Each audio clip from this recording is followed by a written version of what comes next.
Hello guys, welcome to my channel. So I am Gbolahan, but today I have someone here with me.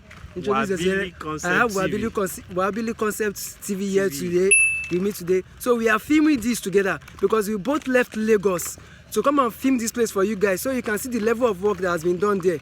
It's not been easy because the road network around there is such in a terrible state. But we came here together so we can film the Kajola train station for you guys so you can see. So guys, you can subscribe to his channel Wabili Concept, and don't forget to subscribe to my channel as well, Wabili. So can you tell us what your YouTube channel is all about? My name is Wabili Aminola. My YouTube channel is all about the road projects and Lagos Road. But currently we are at Ogun State, so let's have a VTV view of this Kajola Station. It's a wonderful station. I hope this will get to the north that as it is planned in the paper. This project is to link Kano and other northern states. So thank you for watching today's video. Have a wonderful day and have a blessed day too. Thank you.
Guys, I can see the structural design here looks similar to the one at the Agege station. I think it's almost the same design with the Agege station. I don't think there's any different, guys. It's just the same thing like the Agege station.